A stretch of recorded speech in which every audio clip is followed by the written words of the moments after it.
The petroleum company has been synonymous with women's football in South Africa for almost 2 decades, and the journey Banyana Banyana and Sasol embarked on in 2009 has been a long and a productive one.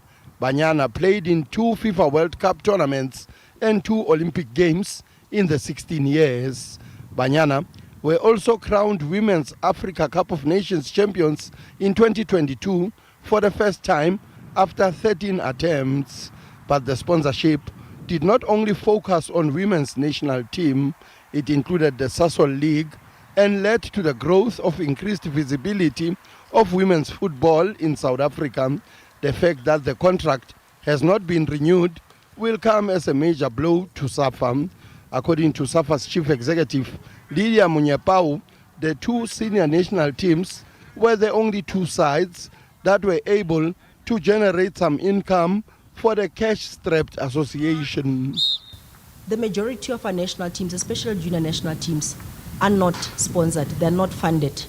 We do not get money anywhere to find their programs.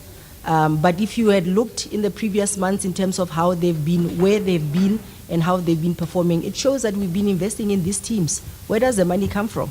One has to wonder. So we've been digging very deep in our pockets to ensure that our under-17 girls and boys are participating in the various tournaments, COSAFA, at COSAFA level, at CAF level, and also at FIFA level. At under-20 level, exactly the same thing.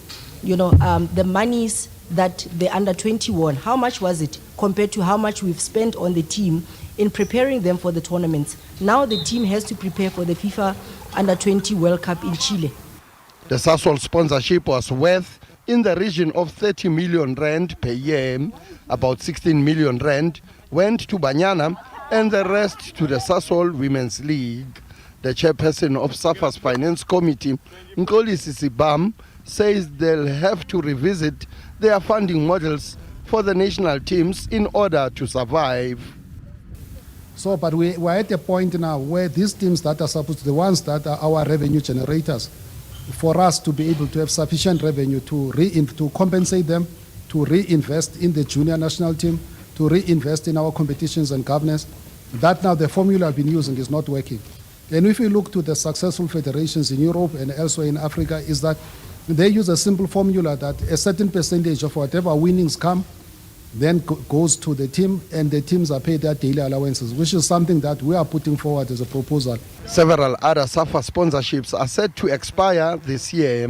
The 5-year contract with Showmax for referees also expired on the 30th of June, while the Hollywood Bet sponsorship for the regional league, the 4th tier of domestic football in South Africa, comes to an end at the end of this month.